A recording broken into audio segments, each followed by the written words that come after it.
This is Kuşköy, Giresun, on the Black Sea coast of Turkey, where the locals have devised a language, get this, made up of bird whistling. But we ain't about that life. We're talking a different kind of whistling today. That of the tweeting kind.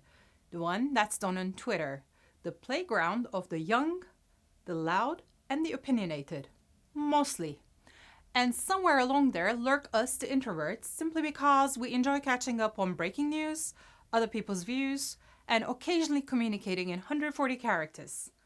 While the world media will have their eyes glued upon the feed and the late night raves and rants for the next 3 years plus of the head tweeteer-in-chief, if there is even such a word, Donald Trump, there are far more interesting golden nuggets on Twittersphere. And epic shutdowns, my favorite. The queen of the 140 character epic shutdown has to be Chrissy Teigen.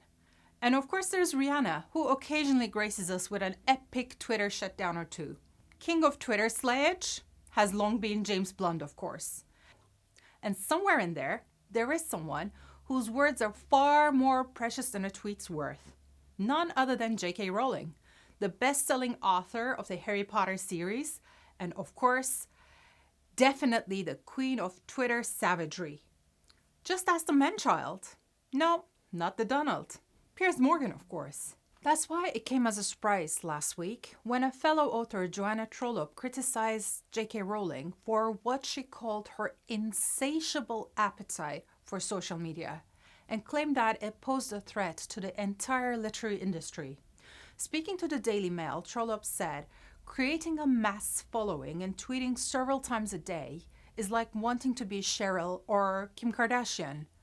Some writers like JK Rowling have this insatiable need and desire to be out there all the time, and that's entirely driven by their ego." No, seriously? Let's take a quick look at some of JK Rowling's credentials. She is the author of the best-selling book series in history, selling more than 400 million around the world. She is the creator of the Harry Potter brand, which is worth $15 billion. And she is the richest author in the UK, with an estimated fortune of £650 million. So there's no denying that she's one of the most influential women in the world. So when she tweets about Donald Trump, Jeremy Corbyn, Brexit, when she takes on Rupert Murdoch, Daily Mail, Westboro Baptist Church over their bigotry, when she claps back at internet trolls and shuts down the haters of Serena Williams and Madonna, it's a beautiful sight to behold. So why deny her her right and her privilege to criticize and influence over social media? After all, history shows us that there are a multitude of authors who are also social critics.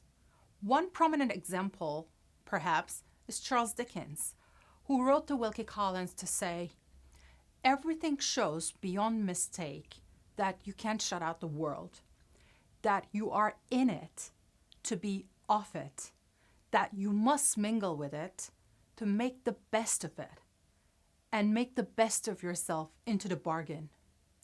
All well and good. The queen of the Aga saga, Joanna Trollope, can retire to her ivory tower only to come out every once in a while when she publishes a new book to announce it on her official Facebook page. But for the rest of us, we'd like our authors to keep it real, socially connected, and suitably savage.